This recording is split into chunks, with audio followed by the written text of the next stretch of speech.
পাবনায় সম্প্রতি পশুর প্রতি নির্মমতার প্রতিচ্ছবি দেখেছে দেশবাসী।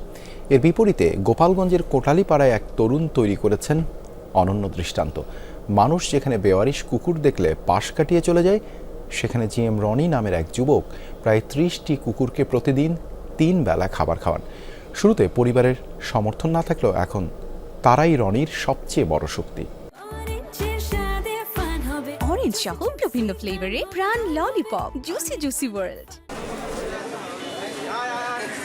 পাবনায় সম্প্রতি কুকুর ছানার সাথে নির্মমতার ঘটনায় হতবাক হয়ে পড়ে দেশের মানুষ। 8টা কুকুর ছানাকে বস্তাবন্দি করে পানিতে চুবিয়ে হত্যা করা হয়। অভিযুক্ত নারীকে গ্রেফতারও করে পুলিশ। সেই ঘটনার বিপরীত চিত্র দেখা যায় গোপালগঞ্জের কোটালীপাড়ায়। এ যেন নিষ্ঠুরতার মাঝে মানবিকতার নীরব শান্ত প্রতিবাদ।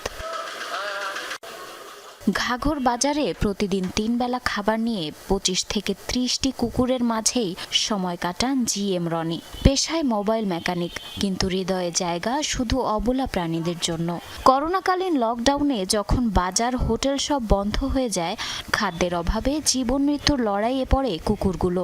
ঠিক তখনই নিজের বাড়িতে রান্না করে খাবার পৌঁছে দিতে শুরু করেন রনি। প্রথম কয়েকটা দোকান থেকে একটা রুটি কিনে দেওয়া শুরু করলাম।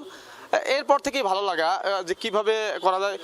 এরপর থেকে সংখ্যায় বাড়তে থাকে। আসলে এরপর থেকে আমি বাড়িতে ভাত রান্না করে নিয়ে আসার চেষ্টা করি, কারণ রুটি তো কিনে আসলে আমার তো স্বল্প ইনকামে আমি পারতেছিলাম না। আমি আগে ওদের খাওয়াই, তারপরে আমি নিজে খাই। আমি ওদের অভুক্ত রেখে আমি আসলে আমার খেতে পারি না।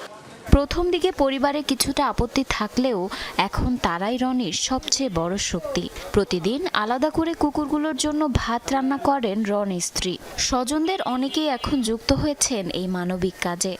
যত বেয়ারিশ কুকুর আছে সবগুলিরই সে সবসময় খাবার দেওয়ার চেষ্টা করে। তারপরে অসুস্থ থাকলে সেইগুলির চিকিৎসা দেওয়ার জন্য সে ডাক্তারের কাছ থেকে পরামর্শ নিয়ে ওষুধ দেয়। আমরা প্রথমে উপহাস করছি, কিন্তু পরে কিন্তু দেখতেছি যে না, এটা তো অনেক ভালো কাজ। আমরা অনুপ্রাণিত হই যে ভাইয়ের কাছ থেকে কিছু শিখতে।